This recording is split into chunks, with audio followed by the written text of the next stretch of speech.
অফিসকে বাদ দেয়া বাংলাদেশের জন্য অপমানজনক বলছেন সাবেক অধিনায়ক রাজিন সালে। জাতীয় দলের ব্যাটিং কোচ মোহাম্মদ আশরাফুলের ধারণা আইপিএল বয়কট করতে পারেন বাংলাদেশি ফ্যানরা। এদিকে ভারতকে উগ্র রাষ্ট্র দাবি করে ফেসবুকে স্ট্যাটাস দিয়েছেন সাবেক ক্রীড়া উপদেষ্টা আসিফ মাহমুদ। ক্রিকেটার, সমর্থক, বিশ্লেষক, কলকাতার জার্সিতে মুস্তাফিজের খেলা দেখতে অপেক্ষার প্রহর গুনছিলেন সবাই। তবে হতাশ হতে হয়েছে বিসিসিআইয়ের সিদ্ধান্তে। হতাশা থেকে কেউ ঘোষণা দিয়েছেন আইপিএল বয়কটে। এমনকি বাংলাদেশে আইপিএল সম্প্রচারের বিরুদ্ধেও ডাক উঠেছে। জাতীয় দৈনিক আমার দেশ আইপিএল সংবাদ প্রকাশ না করার ঘোষণা দিয়েছে।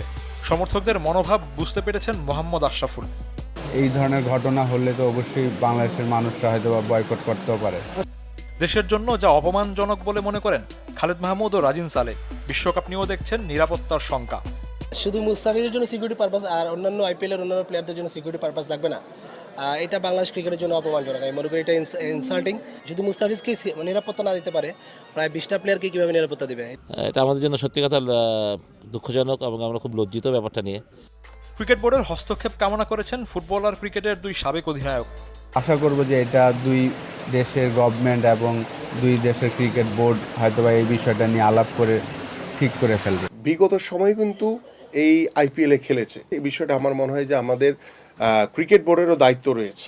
ক্রিকেট বোর্ড এই দায়িত্ব চাইলেই এড়াতে পারবে না। মুস্তাফিজের পাশে আছে চলমান বিপিএলে তার দল রংপুর রাইডার্স। সুযোগ হারালেও সম্মান কখনো কেড়ে নেওয়া যায় না দাবি তাদের। সামাজিক যোগাযোগ মাধ্যমে ভারতকে উগ্র রাষ্ট্র উল্লেখ করে স্ট্যাটাস দিয়েছেন সাবেক ক্রীড়া উপদেষ্টা আসিফ মাহমুদ।